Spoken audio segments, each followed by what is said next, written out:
परिस्थिति ऐसा नहीं है, मेरे आदमी का नौकरी नहीं है, इसकी वजह से पूरा घर का खर्चा ये वो सब मेरे को चलाना रहता है। मैंने उनको ये तक बोल दिया रोते रोते कि मुझसे अब ये ना जीना ही नहीं होगा। पुलिस चौकी वगैरह सब कंप्लेंट वगैरह सब कर चुके हैं हम लोग, कुछ बाकी नहीं रखा है आगे बढ़ने के लिए। मैं एक बार बीच में भी गई थी टीचर के पास, प्रिंसिपल बोलती कहीं से भी लाओ, चोरी करके लाओ। HM मिस से ना बात करके डायरेक्ट जो मेन ट्रस्टी है उनको बुला के हमारी मीटिंग करे।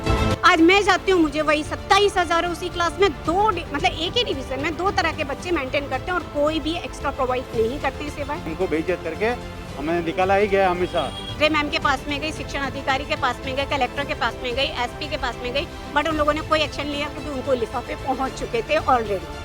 ये मीरा भाईंदर में जो गुंडागर्दी चल रही है, फीस को लेके ये दादागिरी चल रही है, इसको हम बंद करेंगे और एक नया इतिहास रचेंगे। महाराष्ट्र सरकार ने सभी बोर्ड और माध्यमों के स्कूल प्रबंधक 2021-22 के लिए फीस में 15% तक कटौती करने का निर्देश दे दिया है। स्कूली शिक्षा विभाग की ओर से जारी एक सरकारी आदेश के अनुसार यदि फीस का पूरा भुगतान कर दिया गया है तो स्कूल को उसे वापस करना होगा या अगले सत्र में उस हिसाब से फीस कम लेनी होगी। साथ ही अगर यदि कोई छात्र फीस नहीं दे पाता है तो स्कूल प्रबंधक उसे ऑनलाइन या क्लास में उपस्थित होकर पढ़ाई से वंचित नहीं कर सकता।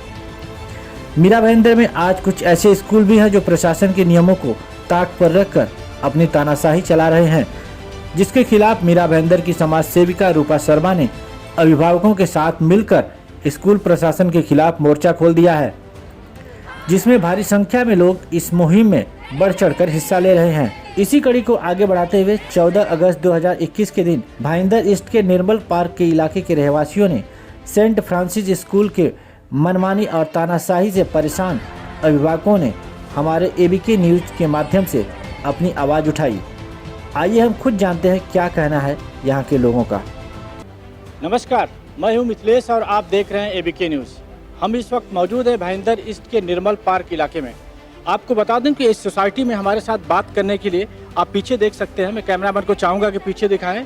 भारी संख्या में यहाँ पे महिलाएं मौजूद हैं और इनके मौजूद होने का उद्देश्य है कि इस लॉकडाउन की वजह से, महंगाई की वजह से ये लोग जो इनके बच्चे स्कूल में पढ़ते हैं और इनका ऐसा कहना है कि स्कूल प्रशासन की तरफ से काफ़ी दबाव आ रहा है फीस भरने के लिए।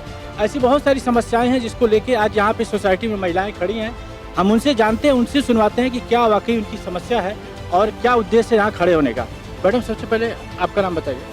मैं रूपा शर्मा और ये मुहिम लेके मैं कई सालों से लड़ रही हूँ, लेकिन मेरी हिम्मत और मेरी ताकत आज ये महिलाओं ने, मेरी बहनों ने मेरी बढ़ा दी है और मैंने इनको ये प्रॉमिस किया है कि मेरे बेटे के साथ भी ऐसा हुआ है। मैं आप सबके बच्चों को और आप सबकी प्रॉब्लम को अपनी प्रॉब्लम समझती हूँ और हम एकजुट होके ये मीरा भाईंदर में जो गुंडागर्दी चल रही है, फीस को लेके ये दादागिरी चल रही है, इसको हम बंद करेंगे और एक नया इतिहास रचेंगे। नारी शक्ति ने आज ये ठान लिया है कि हम एक इतिहास रचेंगे। क्या प्रॉब्लम है मैडम आपकी? सर, हमारा एक तो 2 साल से कोरोना की वजह से ये कोई नई बात नहीं है या कि किसी के कान में हर बार तेल रेड़ने की जरूरत नहीं है डालने की कि हम बताएं कि हमारा काम नहीं चल रहा है, न हम लोगों को फीस के लिए कुछ कंसेक्शन दो, ये वो। ये टीचर लोग जानती है फिर भी दबाव डाल रही है कि तुम लोग फीस भरो, फीस नहीं भरोगे तो आपके बच्चे का भविष्य आप समझ सकते हो, हम लोग स्कूल बंद कर मतलब ऑनलाइन पढ़ाई है वो बंद करवा देंगे, ये करेंगे वो करेंगे। इसका रीजन है कि वो दबाव, इतना प्रेशर एक पेरेंट्स को, 4-5 पेरेंट्स अगर स्कूल के अंदर गए तो एंट्री नॉट अलाउड है उन लोगों के लिए कि अंदर जाना ही नहीं है। कौन से स्कूल की बात कर रहे हो आप? हम लोग सेंट फ्रांसिस भाईंदर ईस्ट जैसल पार्क। तो वो लोग बोलते हैं कि तुम फीस भरो, आपको पता है ना। हम लोग, मेरे को तो फोन पे 2-3 बार ऐसा है, मैडम आपको पता है ना, आप फीस नहीं भरोगे तो आपके बच्चे का ऑनलाइन बंद हो जाएगा, आगे आप क्या करोगे, कैसे करोगे, क्या कर सकते हैं हम लोग उसके लिए। इसके लिए अभी हम लोगों को मजबूरन ये सब जमा करना पड़ा कि हमारा थोड़ा तो कुछ सॉल्यूशन होए करके। मेरे घर में मेरे आदमी का नौकरी नहीं है। 2 साल से मैं उसको बोली थी, मैम मैं बोली फीस कम करने के लिए, मेरा भी परिस्थिति ऐसा नहीं है, मेरे आदमी का नौकरी नहीं है, इसकी वजह से पूरा घर का खर्चा ये वो सब मेरे को चलाना रहता है। लेकिन अभी 2 साल से वो भी बंद है, जो जमा पूंजी थी पूरा खत्म हो गया है। मैडम बोलती है नहीं फीस तो आपको भरना ही पड़ेगा, उसमें कंसेक्शन नहीं होएगा।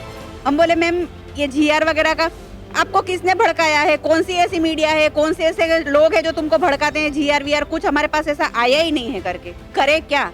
अभी 2 दिन पहले महाराष्ट्र गवर्नमेंट के द्वारा, सरकार के द्वारा ये प्रस्ताव पारित किया गया कि जो स्कूल हैं, प्राइवेट स्कूल हैं, कम से कम 15% फीस में कटौती करें और किसी भी बच्चों को, पेरेंट्स को दबाव न डाला जाए फीस भरने के लिए। अगर कोई पेरेंट्स फीस भरने में सक्षम नहीं है तो उसके लिए बैठ के उसके साथ विचार विमर्श किया जा सकता है। ऐसे और लोगों से हम जानते हैं क्या कहना है, क्या समस्या है मैडम आप? मैं भी सैन फ्रांसिस की हूँ, भाईंदर ईस्ट से। मेरा बच्चा 10वीं में, उन्होंने रिजल्ट के दिन मुझे रुला दिया। हम लोग ने इतने सालों से फीस भर रहे हैं, तो इसका मतलब ये नहीं कि हम नहीं भरेंगे। वो सीधा बोलती है आप फीस दो तो बच्चे का रिजल्ट मिलेगा, एलसी मिलेगा, नहीं तो नहीं मिलेगा। यहाँ तक कि उन्होंने इतना, मैं और मेरा बेटा इतना हैरेस हो गए कि मैंने उनको ये तक बोल दिया रोते रोते कि मुझसे अभी है ना जीना ही नहीं होगा, क्योंकि आप इतना हैरेस कर रहे हो, आप सीधा रिजल्ट भी नहीं दे रहे, कुछ भी नहीं दे रहे हो। मुझे एक ही बात कहनी है, ये स्कूल है जो बच्चों को सिखाता है कि सामान्यता रहती है, ये रहती है। आप पेरेंट्स को उनको है ना तकलीफ देके उनको जान देने तक के लिए आप उनको बोल रहे हो। इससे मुझे यही बोलना है कि भगवान के लिए बस हमारा थोड़ा सहायता कीजिए। बच्चे तो बोल रहा है कि हमारे भाई मेरे को बच्चे भी- निकाल दो यहाँ से। हमारे बच्चे भी उसमें है ना एकदम योग है कि मम्मी क्या मुझे मेरा रिजल्ट नहीं मिलेगा, मुझे एलसी नहीं मिलेगी, क्या मैं अपना ऑनलाइन पेपर नहीं ये कर सकूंगा। वाकई जिन बच्चों को हम अपना भविष्य उज्जवल बनाने के लिए स्कूल में भेजते हैं, आज जब बच्चे वहाँ पे इस तरह से प्रताड़ित किए जाते हैं तो आप सोच सकते हैं उस बच्चों के ऊपर क्या दबाव पड़ता होगा और उनका भविष्य कितना उज्जवल होगा। हम और लोगों से जानते हैं उनकी क्या राय है। मैं भी सेंट फ्रांसिस स्कूल में मेरे 2 बच्चे पढ़ते हैं, एक 8th स्टैंडर्ड में, एक 5th में है, और उसी क्लास में नर्सरी से बच्चे पढ़ रहे हैं। उनकी भी मतलब पुराने बच्चों की कम फीस है और हमारे बच्चों की क्या, हमारे बच्चों को ज़्यादा अच्छी फैसिलिटी दे रहे हैं क्या स्कूल के अंदर वो लोग। नगर भवन गए, इधर गए, ये पुलिस चौकी वगैरह सब कंप्लेंट वगैरह सब कर चुके हैं हम लोग, कुछ बाकी नहीं रखा है आगे बढ़ने के लिए, लेकिन इनकी तरफ से हम लोगों को कोई रिस्पॉन्स आया ही नहीं। मेरी बेटी 10th में, उसके सीट नंबर देने के लिए इन लोगों ने मना कर दिया। मेरी बेटी रोई विद्या मिस के सामने, मिस मेरे को प्लीज़ मेरे को सीट नंबर तो दे दो।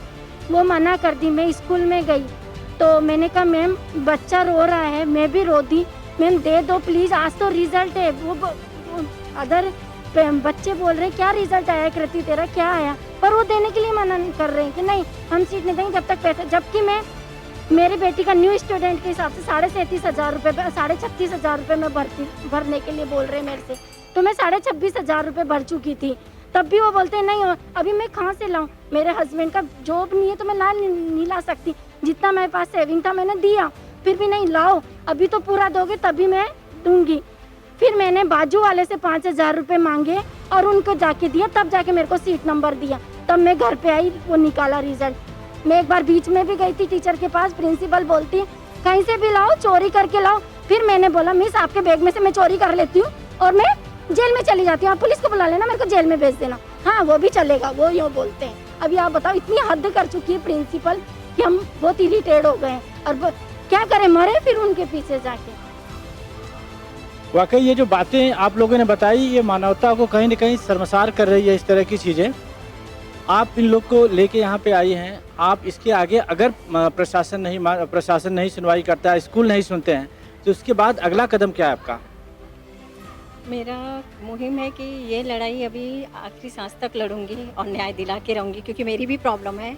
मैं सिंगल पर्सन हूँ और मेरा जॉब, मेरी सैलरी भी नहीं मिली थी जो मैंने सोशल मीडिया में भी डाला था, और मेरा काम भी जो मैं बिजनेस भी था वो भी एकदम ठप है। उसके बावजूद मैंने इनको जिस दिन रिजल्ट निकला 10th का, तो मैंने उनको बोला मैडम लिंक दीजिए ना, आप जो बच्चे का सीट नंबर है प्लीज़ उसका रिजल्ट तो मालूम पड़े। मेरे जैसे जो कि नेशनल लेवल पे मैं काम करती हूँ, जब मेरे साथ ऐसा कर सकते हैं तो मैं समझ सकती हूँ कि ये लोगों के साथ कितना किए होंगे। उन्होंने आखिर में लिंक नहीं दिया, तब मैंने है बड़े लेवल पे उनसे कॉल किया कि सर ऐसी ऐसी रिक्वेस्ट है, प्लीज़ आप उनको बोलो कि मेरे बच्चे का लिंक दे। तब उन्होंने तुरंत लिंक दिया। अब मुझे जो स्कूल का एलसी है ये सब के लिए वो कॉल की रूपा, मुझे मैसेज भी आया उनका कि प्लीज़ फीस भरोगे तभी आपको वो मिला है, आपके बच्चे का जो डिटेल है मिलेगा। तो मैं बोली मुझे नहीं भरना है और नहीं चाहिए मुझे डिटेल, अब मैं लड़ूंगी तुम्हारे खिलाफ, जो होगा देखा जाएगा। तो मैं आज ये लोगों की जब ये हमारे पास सुबह में मॉर्निंग में कॉल 2-3 दिन पहले से कॉल आ रहा था मंजू जी का, मैं बोली मैं मिलती हूँ और मैं हमेशा आप लोगों के साथ खड़ी हूँ। यहाँ नहीं न्याय मिलेगा तो हम दिल्ली लेवल तक जाएंगे और ये मीरा भाईंदर से शुरू हो रहा है, ये प्रॉब्लम ऑल ओवर इंडिया की है। हम सब मिल के आवाज़ उठाएंगे और नया इतिहास रचेंगे। आप लोग को मेरा साथ देना है और मैं आप लोगों के साथ हमेशा खड़ी हूँ। हम यही चाहते हैं HM मिस से ना बात करके डायरेक्ट जो मेन ट्रस्टी है उनको बुला के हमारी मीटिंग करे, हमारी सुने। HM से कुछ हमारे को लेना देना नहीं है, हमारी सुनती है नहीं।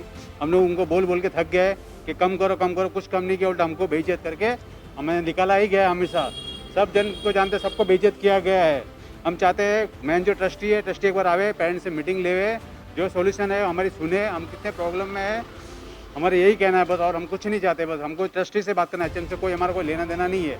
आप लोगों ने अपने लेवल पे कभी कोशिश किया ट्रस्टी से बात करने की? बहुत बार बेइज्जत होके भी आए हैं।